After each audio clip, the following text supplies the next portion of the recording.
The silence isn't quiet, and it feels like it's getting hard to breathe. And I know you feel like dying, but I promise we would take the world to its feet.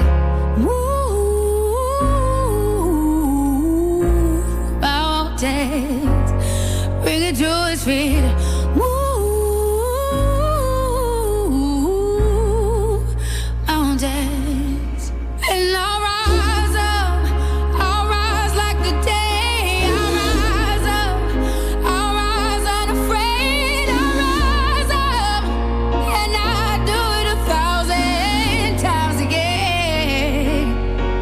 Good afternoon. You are tuned into Ability Matters, a program that covers matters to do with abilities, disabilities and everything in between. Ability Matters is one of the longest running disability-related programs in the whole wide world. Starting as Headway On Air in 2007, you can now listen to podcasts of previous Ability Matters programs on YouTube and Spotify. Just search for Ability Matters. Ability Matters is brought to you by My Home Living Care, an NDIS registered disability support organisation. And you're listening to Ability Matters, and it's young Peter filling in for Tony, the one and only Tony S. And here's Rebecca. Hello, how are you going this morning, Pete? I'm good, thanks, Rebecca. That's great. Thank you very much for that wonderful introduction. And with me in the studio today, I have three guests. I have Anna, Jack, and Beck from Anala. And I'd like to get you guys to please, if you could lean forward and say what you each do, because there's so many of you. So, thanks for having us, Rebecca.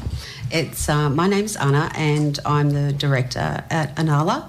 And with me, I've brought along... Yeah, so I'm Jack. I'm the community engagement lead and also support coordinator at Anala.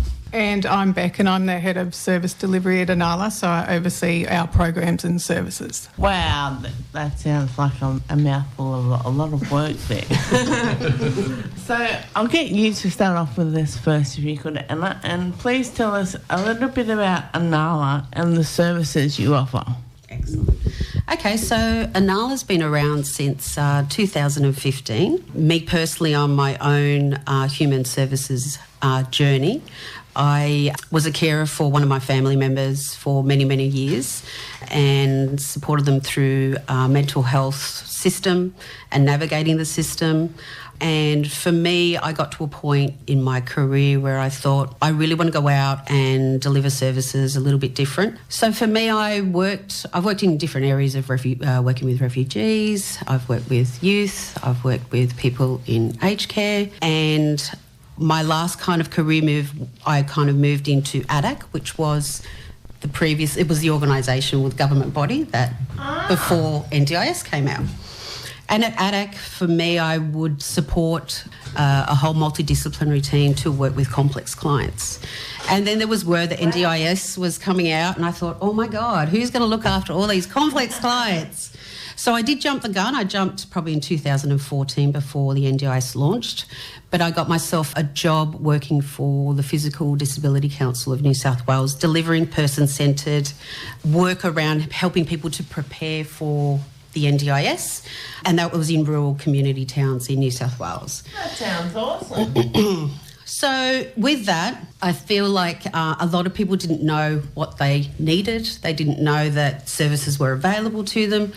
So from there, it kind of kicked off that I thought I would go out and train some of the not-for-profit organisations to support them also to look at what the NDIS space looks like, changing mindset about NDIS, because it was all about the person. It wasn't about the bundle of money or funding that they would get. In doing that, Anala just kind of started, and we really started with one client and maybe 3 staff, and I think overnight it felt like we went from 1 to 100 clients. It's been an amazing journey. I have to say I'm so supported by the most amazing staff. A big yell out to the Anala team out there. I'm sure they're all listening. Yeah, so we don't do everything under the NDIS. What we basically do is we work with clients, particularly maybe that they're transitioning from incarceration or a mental health unit. We provide the wraparound supports around behaviour support, and I'm going to let Beck actually talk about the services we offer. But just letting people know, we do a lot of, people with dual diagnoses, intellectual disabilities. We are across New South Wales, ACT, and recently just moved to WA. So, wow, that sounds awesome. It sounds like you've covered a broad area there to get yourselves going as well. And also, before we hit some music there, Pete, I just want to give a shout out to my Auntie Anne and Uncle Ron. They're not going so well at the moment, so thoughts with you guys and hope you're doing well. And I also wanted to say a very big hello to my Auntie Irene, who's come down from the Central Coast. She's probably not expecting this, so hello. And then I suppose we'll hit some music. Pete. All right. That sounds great with you. I'll start with the Perry Como and Papa Loves Mumbo. And that was Don Cornell, Hold My Hand. And it's back to you, Beck. Thank you very much, Pete. So here at Ability Matters, we like to get to know a little bit about the people behind the actual work, because we know you have a bit of a life outside of the office as well. I'll ask you guys, is there any pastimes or hobbies that you like to do of a weekend or an afternoon? I actually really enjoy surfing. That's probably my favourite thing to do. Not so much in winter when it's colder, but definitely in the warmer weather. Yeah, and for me, I obviously like to do the things like walking my dog. I'm a local down here, so I like to go down to Coniston Beach with the dog. And when I'm not doing that, I love to get out and see local theatre productions or musicals and stuff in the area. So that's Oh, that sounds exciting. Yeah, absolutely. A little bit of culture. Yeah. That's for sure. No, did you want to say, Anna, anything you like to do? Yeah, I was just reflecting on the fact I love to cook. I get home after work and I'll cook something. It's my chill out time. And also I'm into ceramics. I make ceramics as well. Oh, wow. So that's with the kiln? With the kiln, with the wheel, making plates, mugs, anything pretty much. Oh, yes, I think I remember doing something along those lines in high school. Yeah, everyone does some in high school, I think. So we'll get to you, Beck, and I'll just ask you to tell us a bit about the services that you offer here at Anala. Yep, so at Anala we offer positive behaviour support, which is also known as improved relationships under the NDIS. So our behaviour support practitioners work closely with the participants, their carers, their support staff to implement behaviour support plans. Oh, so like a holistic kind of approach. You kind of get everyone involved. Yeah, that's right. And then from that they can identify triggers for the participants and strategies as to how you can de-escalate clients and that sort of thing. And also then they provide training to the people that work with that participant so that everyone's on the same page and implementing the same positive strategies. Oh, it sounds really exciting. It sounds like it would be a great thing to be part of. We also offer support coordination, which is similar to like case management. So the support coordinators work alongside the participants, their budgets, to help them keep within their budget for their period of their plan, find supports that they want, work out how many hours of the support they can have. And also, what else do we do with support coordination? We help find them day programs, meals, accommodation. It sounds like you cover a broad range of different activities that they might fall into the scope of their daily living. Yeah, that's right. And if they're doing a particular thing they're not quite enjoying, then we can assist them to go, okay, well, let's look at what else you enjoy doing and see what we can find out there, that we can do within your budget. Sounds good. I like it. And we also offer plan management, which is like an intermediary service in which the participants' invoices will get sent to us and then we pay their invoices on their behalf. Okay, so like it's kind of like how you would send things if you had a bookkeeper or an accountant or something and they do it for you so you don't have to just stress about that kind of stuff. Makes it a lot easier for them not having to worry about, paying all their services. Excellent. We also offer art therapy and counselling. Oh, They're wow. two of the therapies that we offer. Anna, do you want to talk a bit more about the art therapy? Because that's something... So it's really interesting. Art therapy is a piece of work generally when people say, we want them to do counselling or we want them to talk.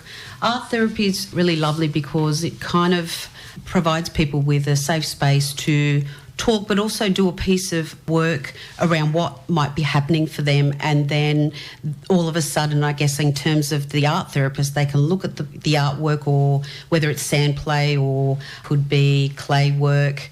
And from that, they can actually explore a little bit more about their feelings, what's happening for them. So it's really lovely to do, especially for people who don't want to talk. Yeah, they can actually just do. Definitely. It sounds like it gives them an opportunity to express those inner emotions that they're not willing to talk about. Exactly. And get out, and people can get an idea that social workers, support coordinators and things like that about what's actually happening depending on what's going on in their life. That's exactly it. And then we also have a lifestyle support program. So that's where our mentors work closely one-on-one with the participant to work towards their goals and help them engage in the community in activities that they'd like to do, work on their independent living skills. We also have a goal-setting workbook which the mentor and the participant work through together to keep track of their goals, where they're going, are they meeting them, do those goals need to be changed, and they can review that when they need to. That's really great that you have that flexibility to adapt as the things are changing in their life, because something they might want to do 6 months ago they're not interested in. Yeah, that's Once right. they've had a bit of time to actually get involved and do that, maybe that's not their cup of tea. That's right. And sometimes, they meet a certain goal. It might be getting accommodation. They've got accommodation. So then, okay, so, what goal do you want to work on now? Yeah, well, I suppose it's always evolving. It's never ending. That's right. We always have new goals. And then we also have our parenting program, which is similar, where the mentors work alongside parents, that need assistance with maintaining custody of the children. It also may be that working alongside parents that don't have custody of children, going to contact, ensuring they have that engagement with their children, whether that be by writing letters, that's phone great. calls, that sort of thing. Keeps them in touch and connected and stuff. So that's wonderful. And work on their skills, so that they can better care for their children. Excellent. You sound like you offer a whole different range of things there. So people really need to get involved and look into Anala, especially if they're up in the Picton area, because these guys aren't really from Wollongong. They're up on the mountain there. Oh, we have a Fairy Meadow office too. Oh, there you go. So they can connect you. So that's awesome. All right, Pete, I'll get you to play a little bit more music for you. All right, thanks, Beck. Unless there was any more that you had to say, Beck. No, thank you. Okay, no worries. All right, we'll start with Sammy Kay and Harbour Lights.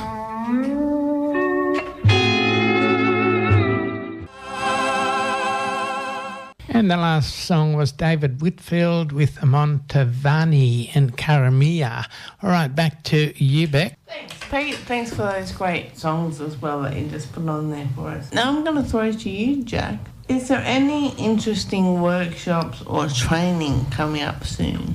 So as for actual training or workshop events, we haven't got anything, lined up in the calendar, but we are absolutely building our training and workshop space here at Anala, and specifically we're looking at training that is targeted at two areas: for the providers themselves to understand boundaries and working with complex clients. We're really in a position to be able to tailor our training and our workshops to the providers and what they need to be able to support participants. But we also have a range of workshops and training for clients themselves, and understanding, social skills, relationships, decision making, behaviour support, and all of those sorts of things as well. So it is definitely a space that we're working on growing here at Anala, and we definitely, want to hear from participants, and we want to hear from providers about, what types of training they need to be able to do their job right, and, have the support that they need as well. So as for actual workshops, like I said, there's nothing in the calendar, but there, definitely is space for us to take on some more workshops and training in the communities. Sounds great. Sounds like you're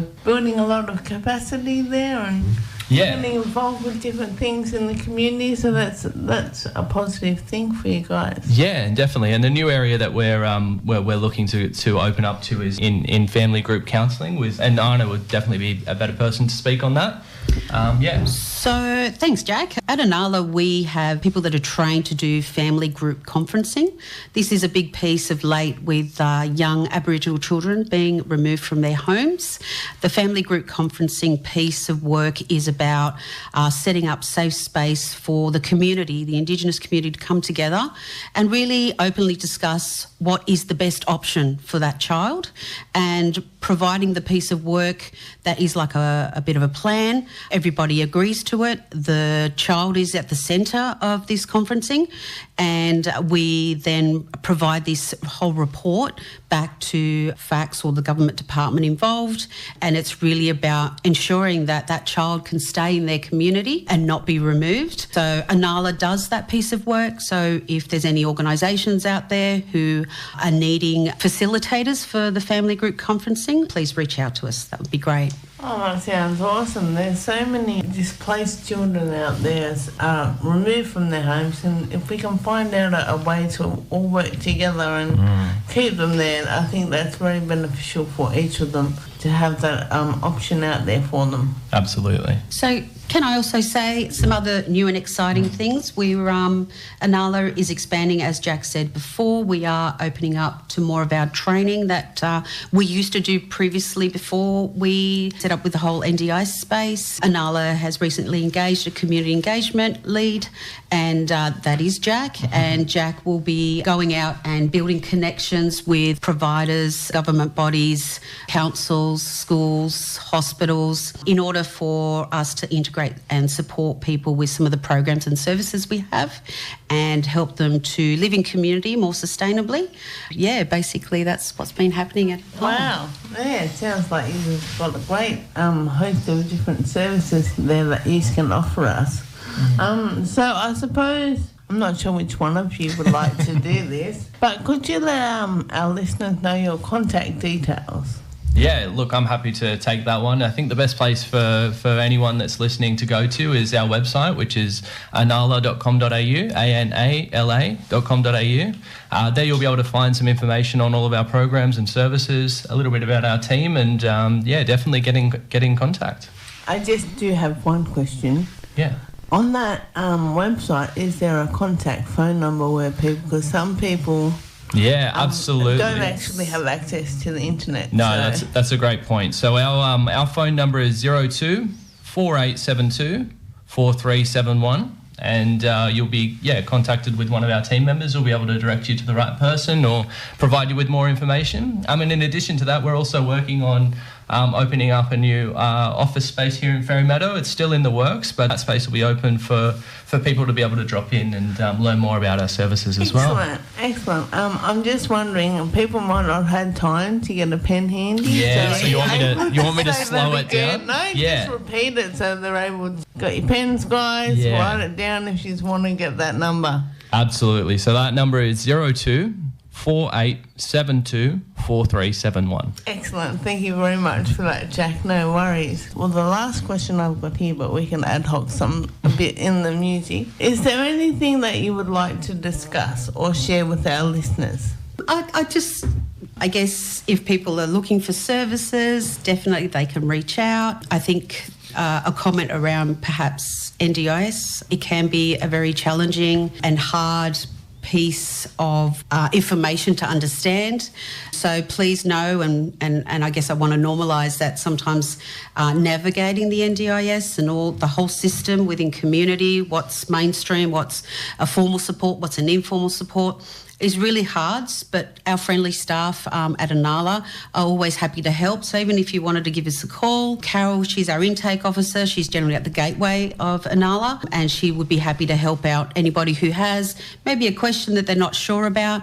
And even if you're not a client or participant of ours at Anala, we're happy to help out. We always have, and I know it's very difficult to not only be challenged with, living life with a disability, but also trying to figure things out. So our staff are pretty well trained in the language and the system. Oh, thank you very much. Emma, was there anything you guys would like to add? No, I don't think so. I think we've really covered, again, really just want to emphasise that all of the staff here at Anala are really, passionate about supporting people and people of all abilities, all backgrounds, and that's really, and especially down in the Illawarra, I think, like you said at the top of the show, part of our business is Picton and part of our business is in Mossvale, but, we do have a lot of people working down here in the Illawarra, and we go towards the far south coast. We also have practitioners and people working in the ACT and WA, and I know it's a local station, but people have family, people have friends, and that we're definitely here to provide supports to people that need it. That's great, actually. I like that you spoke all those other locations because, as you said, that it's word of mouth. If people hear about something, they can pass it on to someone in that area. So, absolutely. Can I just say, at Anala, our tagline is to inspire people to create change. I like it. That sounds good. So I'm just curious. So, say someone come to you and they had a lot of different goals and things like that at once. Are you flexible and can adapt to their needs because they may have something different from most people and can work that into their supports? Absolutely. I think sometimes people don't recognise, sometimes a whole heap of goals might really come into one piece around building on my independent living skills. So learning how to shop, cook, making choices about their dress can always kind of go into that one goal around building themselves up, building capacity to feel good about themselves and achieve goals far quicker as well, and keeping track of that. So hopefully that answers your question, Rebecca. Oh, definitely, go for it, Beck. No, I was just going to say Anala is very focused on a person-centred approach. So obviously we love to work alongside the participants and what it is that they want. We don't want to be telling them what they need. It's very much about what they want and supporting them to work towards that goal and reach that. Excellent. That's what I'd like to hear. Okay, I'll get back to you now, Pete, if I could, with a few more lovely tunes that you've got. Yeah. All right, thanks, Beck. I'll go with Tennessee Ernie Ford and 16 Tons. Clear blue sky.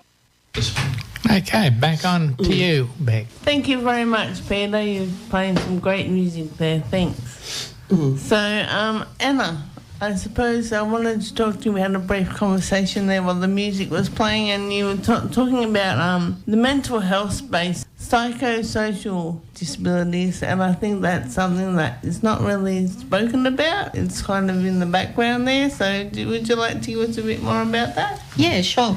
I guess we were talking about people who are eligible for the NDIS, and not everybody is. Generally, early in the days where we have people who say that, I've got a lot of health problems. The NDIS are very, I guess they would like people to have the permanent and significant disability. That is part of the eligibility to access the NDIS. But I feel also sometimes there's a cross between what is, mental health, what is disability, what is psychosocial. So we do the whole gamut of these clients and participants, and I think what's important to understand is that their disability is not visible. Sometimes a lot of people with mental health, and a lot of the participants we have, don't quite understand that the supports we're trying to support them with is to sustain them in community so they don't become unwell. Some people have insight, some people don't. So I guess the complexity of having a psychosocial disability is that it's really complex. Sometimes, it comes laced with trauma, it comes laced with other mental illness around depression, so it could be either bipolar, schizophrenia. So it's, I guess, what we do train in is having staff understand disabilities, understand mental health. I'm a true believer you cannot work with people you don't understand what you're working with. And in order to connect and build that trust with participants and clients, it's really important to know how to communicate with them. Sometimes on a bad day, I know maybe staff need to get something done, but really understanding today's not the day we're having this conversation. It really is. Let's just back off. And I guess that's where our behaviour support practitioners are fantastic in developing the behaviour intervention support plans, because it's an 80-page document, or 60 and 80-page document, very comprehensively outlining and mapping who the person is, what is their background, because background is so important in being able to understand where they've come from, what's happened, in order to successfully provide interventions that work. I remember early in the piece when we would get these plans and, we'd want to put in the speech, the OT, the physio, the psychologist, and I think people need to understand you can't go putting in all these things all at once. It really is a very slow process for people to integrate, not only in accepting the service, accepting what the service does for them, processing what the service has done, and only then can you actually integrate other services. For example, a communication system is probably the most important thing to put in place before you put in any other therapies, because it's the way they need to communicate. It's the way everybody needs to communicate with them. So I guess, does that answer your question, Rebecca? Yes, it does. It does very much so. And we also briefly spoke about the NDIS eligibility. So for people out there that might have cancer or something like that, that doesn't mean you can get NDIS. Yeah, look, it's really heartbreaking sometimes. We have people come into our office and say, I have all of these health issues and I really need NDIS. But the criteria is very strict around having a permanent and significant disability, which means lifelong. Now, in saying that, you could have, you could be somebody that has a life that you don't have a disability, and all of a sudden you have a car accident or you come into a stroke. It's really about having deficits around what you can't do. And then if you had a stroke and you actually can get the reports around saying that you aren't able to cook anymore, you're not able to make decisions, it's really about pulling together all of those reports that then you can show to the NDIS that this is long life for me and I do need the support in order just to get to the shops, just to cook for myself or my family. So it really is important to understand the eligibility before going through that whole process, because that also can be very hard for people. They do all these reports, they spend all this money on assessments, and at the end of the day, the NDIS turn them away. So I know exactly how you feel. I had a stroke and I'm not eligible. Okay. Yeah. So I suppose we'll flick to you, Beck, to talk a little bit about your sports participation and things that you have supported in the last couple of years. Yeah, I think with Anala, it was a couple of years ago we thought, we'd like to each year support a local sports team or organisation. So that's something that each year we've supported somebody different. So we've had Picton Magpies. Yeah, Picton Magpies Football Club. We did had Wollongong Wolves last year, and this year we're sponsoring the South Coast Flame. So how exciting! Yeah, so it's exciting. So if you head down to the fields, you'll see our signs up. Little banners, yeah. So I guess next year too, if there's any local sporting teams that are looking for sponsorship, we're always each year we'd like to support, a different team and make sure that we can, support him. So I suppose I'll just query that one because I'm interested. Does that mean also trying to establish some groundwork with them where they use an inclusive method to have different people participate with disability into their sports organisation? Yes, it can be around that as well. I think one of the key messages we received from some of these football clubs was young people with mental illness, they do sports but don't really come out and have a space to talk. Parents sometimes are needing a provider to help them understand what's going on for their child. So for us, really, it was about just having a space in that setting and kind of having the knowledge and skills around disabilities, mental health, and for anyone to kind of approach us and say, how do we work through this? How do we become more inclusive? And so really that was one of the reasons that we've been sponsoring these mainstream football clubs. Wow, that sounds excellent. I like that initiative. Now I'm going to say goodbye to everyone. If you'd like to say goodbye, everybody. Thank you for having us. Much appreciated. Not a problem. I'm sure we'll get you back to tell it a little bit more to us again soon. Thanks, Rebecca. Thank you so much for having us, and we would love to come back soon. Thanks, guys. Appreciate it. And, everyone take care out there and, know that the supports are around if you need them. Excellent. Have a lovely afternoon, listeners. And it's been a pleasure having a chat with you for the last hour. Radio.